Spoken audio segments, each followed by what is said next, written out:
I with the can't. electronic line calling system. How it looks there and how it is usually looks different. I cannot go down, Elena. Pardon? I'll tell you what. It does look, That is yeah, out in the mark that she's showing. That is the mark, but I did not go down. The clay doesn't lie. That's the whole point of playing on it. Every bounce, every skid, every serve that lands on a clay court, it leaves behind proof.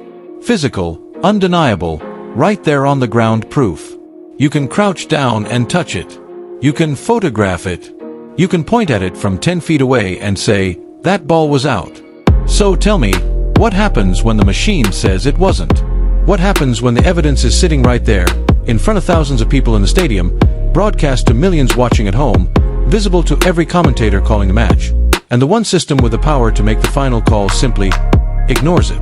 That's not a hypothetical. That happened. On April 26, 2026, at the WTA Madrid Open, one of the most prestigious clay court events in women's tennis, Elena Rybakina, world number 2, Wimbledon champion, one of the most composed competitors the WTA Tour has ever seen, walked up to that chair and said words that stunned the tennis world. This is not a joke. The system is wrong. It is not touching. It is absolutely wrong. And she was right. But here's what makes this story so much bigger than one bad call at one tournament. Because if you look at what's been happening across the WTA Tour, the missed calls, the ignored time violations, the tears on Olympic clay, the players forced to argue for basic fairness, a pattern emerges. A deeply troubling one. And once you see it, you cannot unsee it. This isn't just about Rybakina's frustration. This is about a sport that keeps failing its players in the moments that matter most. Let's set the scene properly, because the context here is everything. Madrid, 2026.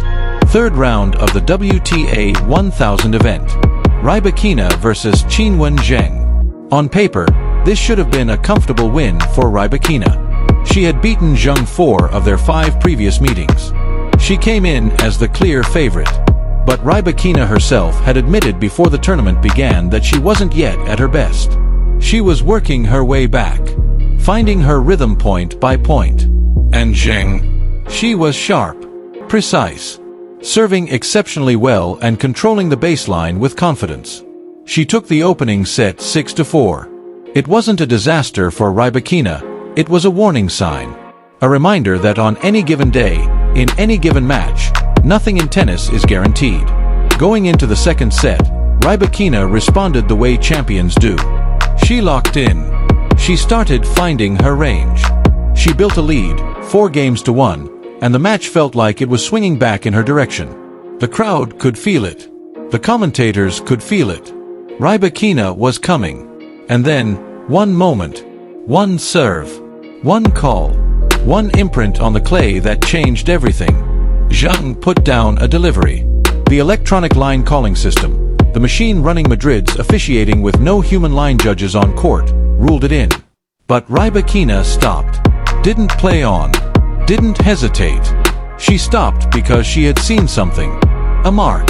Right there on the clay. Clear, visible, and sitting outside the baseline. She walked straight to chair umpire Julie Chen-Li and pointed at it. The television cameras followed her finger. And what they showed, what millions of viewers saw in real time, was exactly what Rybakina said it was. The ball's imprint was outside the line. Not close. Not on the edge. Outside. The system had been wrong. Demonstrably, visibly, provably wrong. And here's where this story gets infuriating. Because on clay, the one surface in tennis where a ball leaves physical evidence, Rybakina had the right to demand that mark be inspected. That's been part of the sport for decades. You can see it. You can check it. The proof doesn't disappear. But the Madrid Open's electronic line calling system doesn't work that way. The machine's decision is final. No overrule. No inspection. No appeal. Chair umpire Julie Chen-Li looked down at that court, looked at Rybakina, and told her, "I cannot come down." Her hands were completely tied. And what came next pushed Rybakina to the edge of everything she'd spent years learning to control. There is a specific kind of rage that comes not from losing, but from being told you didn't see what you clearly saw. Rybakina has built her entire reputation on staying cold, on being the player who doesn't flinch. The one who can be 2 sets down at Wimbledon and return to the court looking like she's playing a practice session. Mental composure isn't just part of her game, it is her game. It's what separates her from the rest. So when Elena Rybakina loses her composure, even partially, you stop and pay attention. Because it means something real just happened.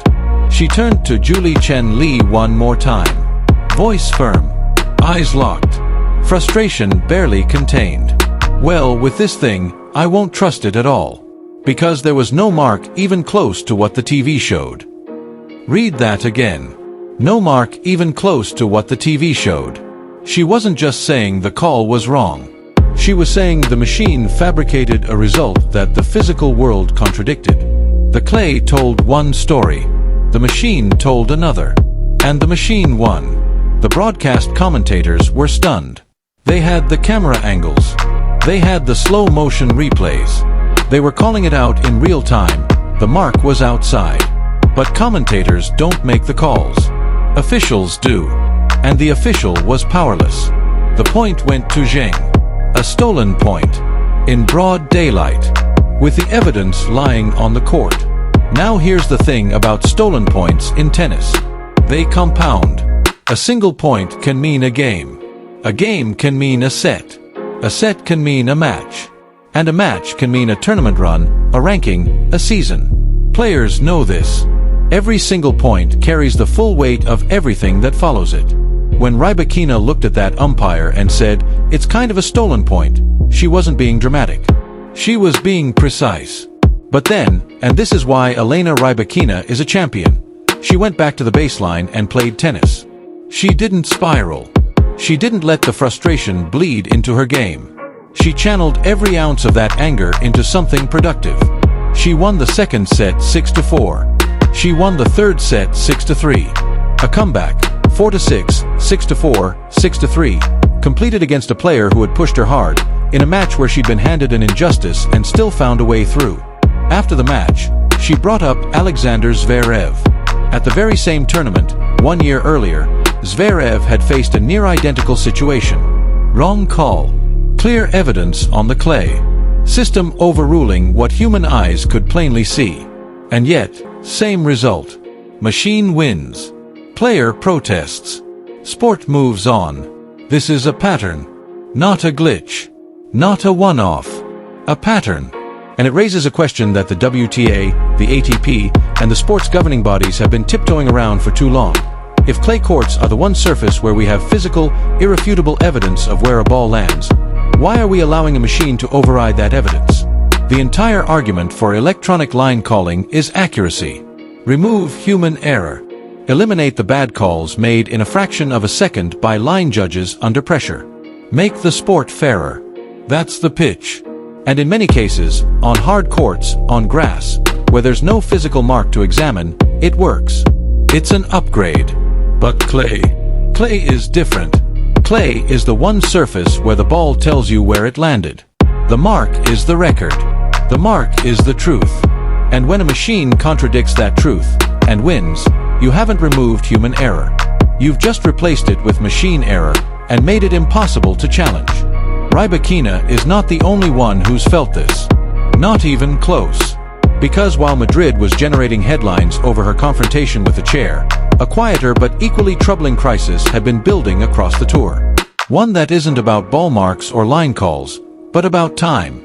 About players gaming the system through delays. About opponents stretching seconds into minutes, minute after minute, match after match, with umpires watching and doing almost nothing. And one player, one star who had already clashed with officiating failures in the most heartbreaking way imaginable, had reached her absolute limit. Her name? Coco Gauff. And her story makes Rybakina's moment in Madrid look like just the beginning. New York City. August 2023. The US Open.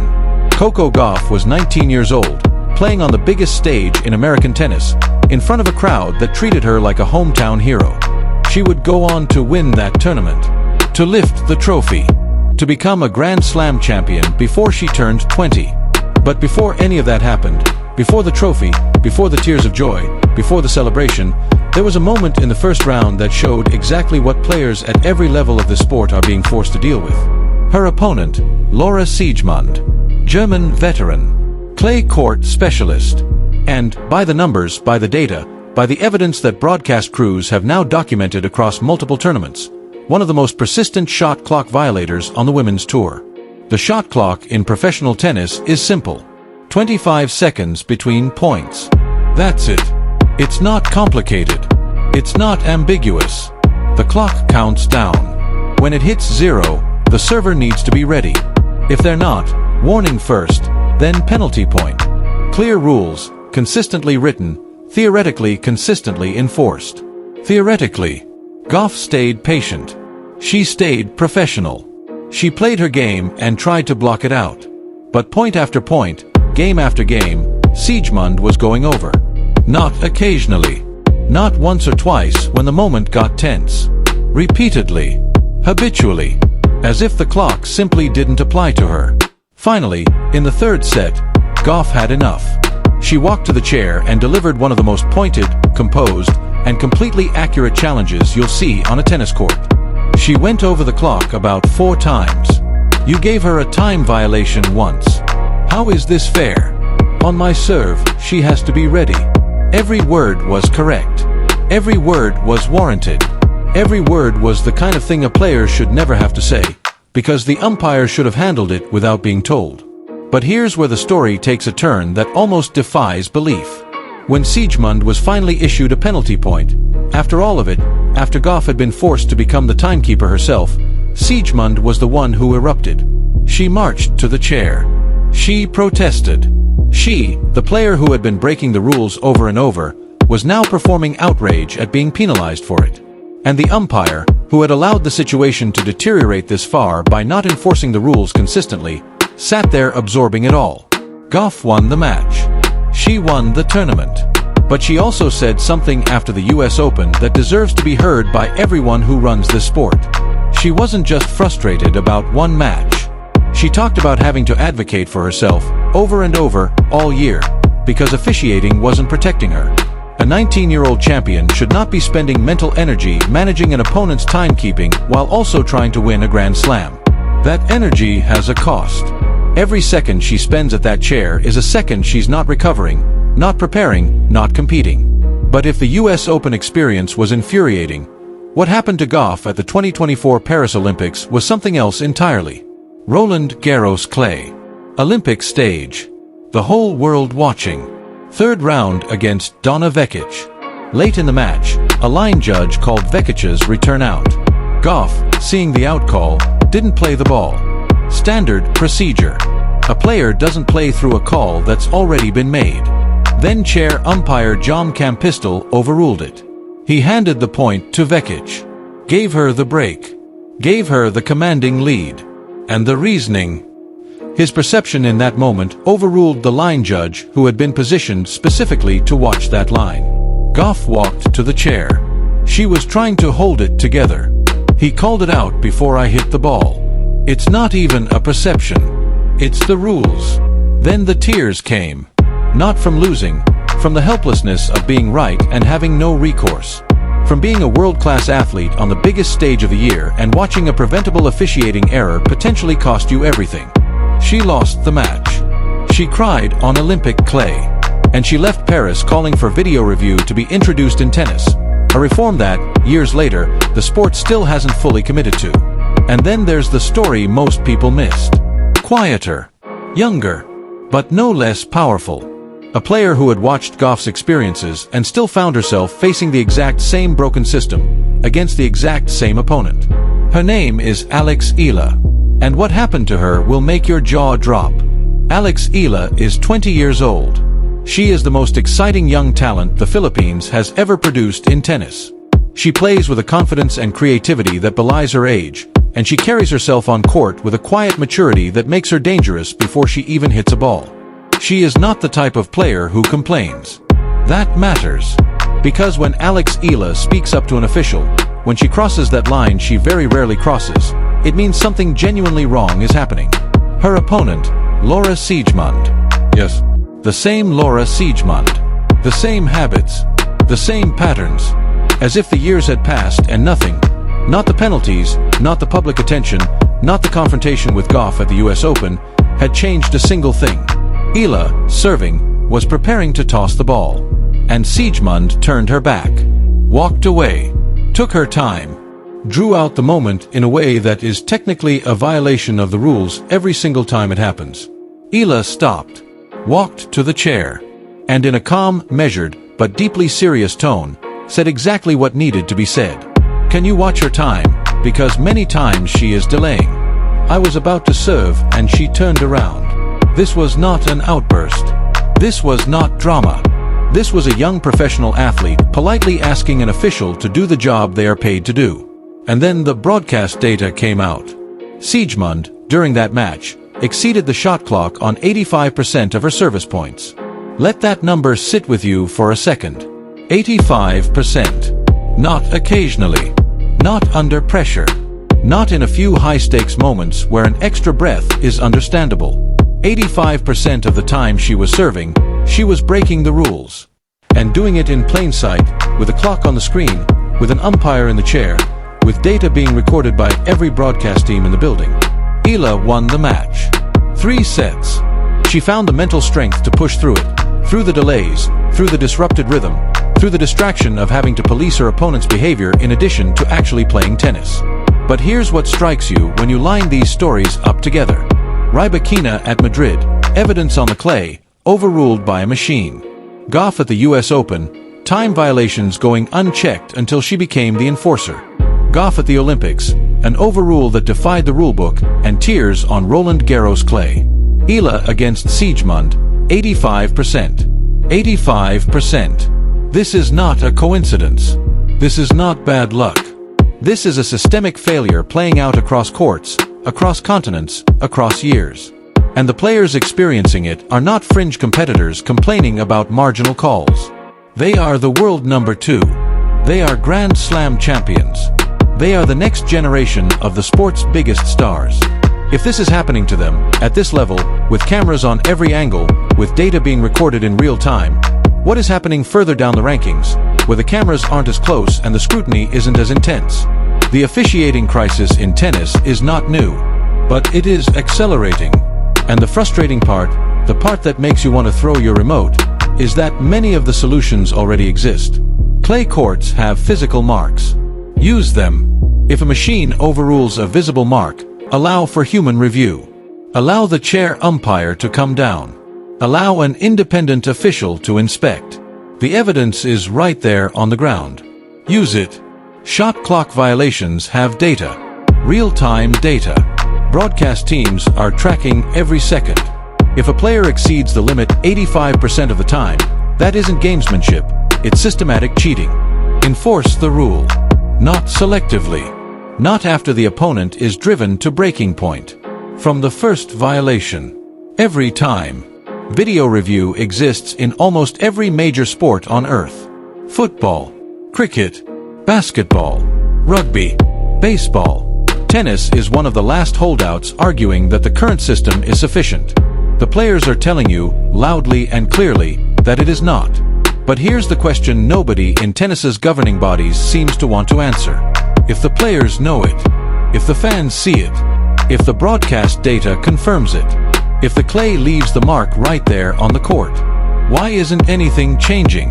And more importantly, what happens the next time a moment like this costs a player not just a point, but a match? Not just a match, but a title? Not just a title, but a career-defining opportunity that can never be given back. We're closer to that moment than anyone wants to admit. And the final piece of this story, what it all adds up to, what the WTA and this sport actually needs to do right now, is where we're going next. Let's go back to that mark on the clay in Madrid. Because it's still there, in a sense. Not physically, the groundskeepers smoothed it over before the next point was played. But in the conversation around tennis officiating, it hasn't gone anywhere. It's sitting there, visible, right at the edge of the line, waiting for the sport to decide what to do about it. Elena Rybakina won that match. 4-6, 6-4, 6-3. She advanced to the round of 16. She proved, once again, that she is built differently, that her composure under pressure is not just a storyline, it's a genuine, earned, battle-tested quality that sets her apart. But winning doesn't make the injustice disappear. Rybakina herself said it, the point was stolen. And the fact that she won anyway doesn't mean the system that stole it gets to walk away without accountability. Think about what we've walked through today. A machine overruled physical evidence on a clay court, in a sport where clay courts exist precisely because they leave physical evidence. An experienced professional had to stand at the chair of a US Open match and explain to a paid official that a time violation is, in fact, a violation. A Grand Slam champion cried on Olympic clay over an overrule that contradicted the rulebook and left calling for reforms that still haven't come. A young Filipino star faced an opponent breaking the rules 85% of the time, and the official in the chair watched it happen. These are not isolated moments. They are chapters in the same story. And the story is this: tennis has a structural officiating problem, and the people with the power to fix it have been choosing not to. So what does the fix actually look like? On clay courts specifically, the answer is almost embarrassingly simple. If a player disputes an electronic line call, allow physical mark inspection. Designate an independent roving official whose job is exactly this, to inspect disputed marks in real time.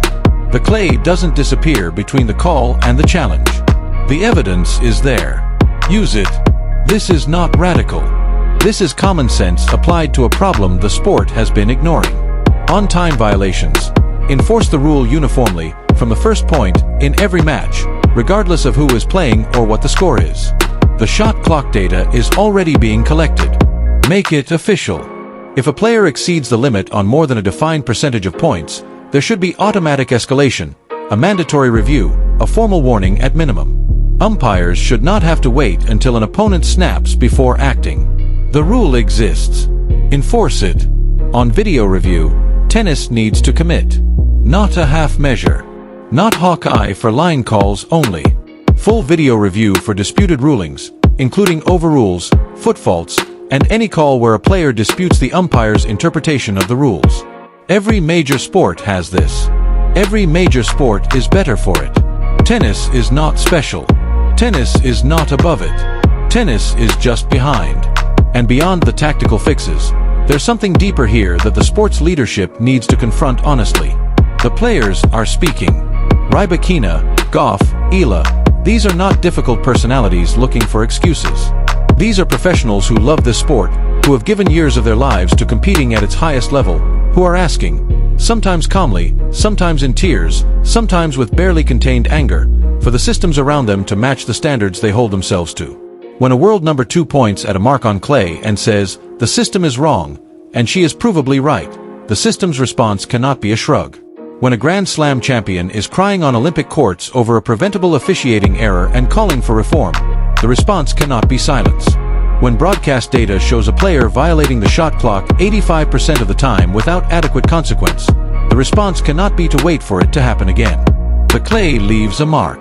In Madrid, it left one right outside the baseline. A mark that proved a machine wrong.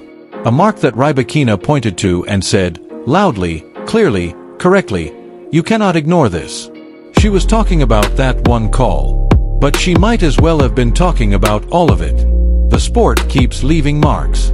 Evidence of a system under strain, of players being failed at critical moments, of reforms deferred and problems compounded. And sooner or later, if nobody in charge is willing to come down from the chair and actually look, those marks are going to cost someone something that can never be given back.